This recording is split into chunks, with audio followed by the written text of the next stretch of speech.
Olá, crianças, tudo bem? Sejam bem-vindas a mais uma aula de arte da semana. Sou o professor André, professor de arte da Rede Municipal de Educação de Votuporanga. E hoje, na nossa aula, nós vamos continuar falando um pouquinho mais sobre a dança, que a professora Luana até apresentou para vocês na aula passada, tá bom? Aqui na tela vocês estão com o roteirinho dessa semana. O roteiro dessa semana a gente está falando um pouquinho mais sobre transformação, dança e expressão corporal. E nós vamos estudar as páginas 72 e 73 da apostila.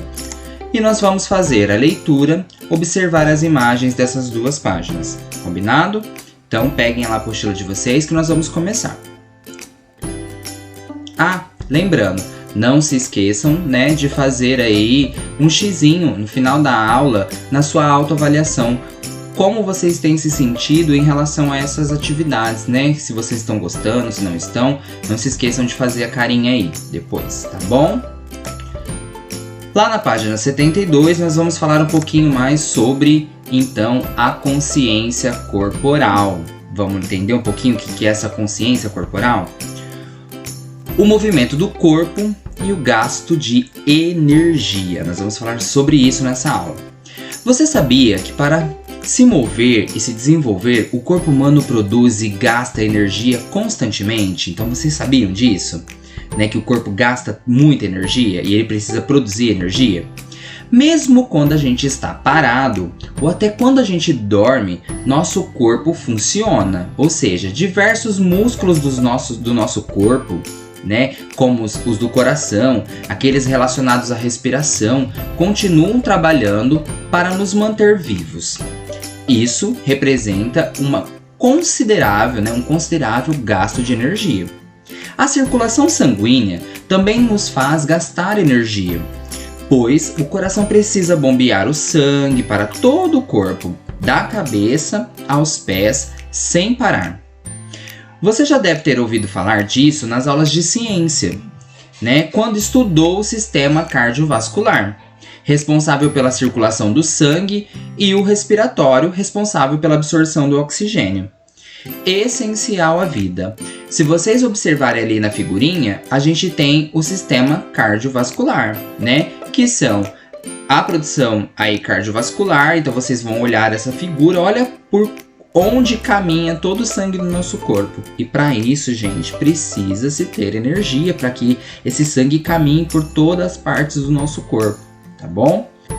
É bom lembrar ainda que de pé, sentados ou até mesmo deitado, nós estamos permanentemente buscando nos sustentar em equilíbrio em diferentes posições.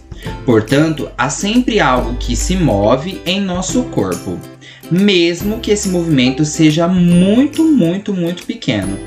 E assim, também se gasta energia. Então, quando a gente está dormindo, por exemplo, o nosso coração continua batendo lá. Então, para ele funcionar, continuamos gastando energia. Então, lembrem-se, daqui a pouco nós vamos falar um pouquinho sobre esse gasto de energia, hein, pessoal?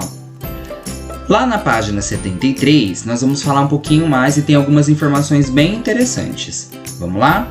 Para repor a energia e obter nutrientes necessários para manter o nosso corpo saudável, é preciso uma dieta variada. Por isso, a gente deve consumir alimentos dos 4 grupos básicos, que são eles: as verduras, os legumes e frutas, cereais, leites e derivados e carne. Uma boa dieta, uma dieta balanceada, consiste em combinar uma variedade e quantidade adequada desses alimentos, à idade e ao grau da atividade física de cada pessoa. Lembram-se da pirâmide alimentar lá da aula de ciências? Ela também está aqui na aula de arte, hein, pessoal? Olha lá os grupos básicos aí da pirâmide. Depois vale dar uma revisada lá, hein?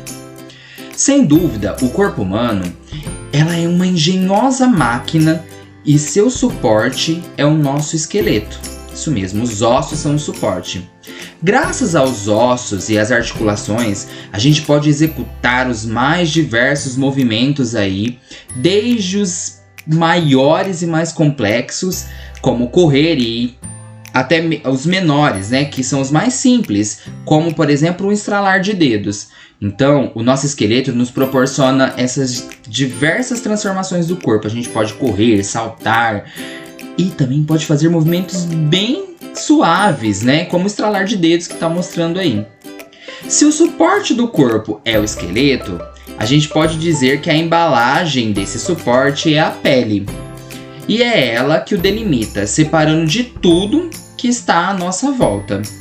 Você sabia que a pele é o maior órgão do corpo humano?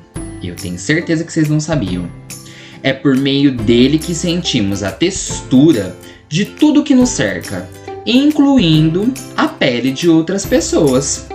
Olha lá, é pelo tato que a gente consegue perceber, né, a temperatura, a dureza, a umidade e tudo que está ao nosso redor. Então olha que interessante, a pele é o maior órgão do corpo humano, gente. Não é muito legal? Não é muito diferente, muito divertido? Pessoal, grifem as partes importantes dos dois textos que a gente acabou de fazer a leitura, tá bom? Façam a carinha lá do roteiro, combinado?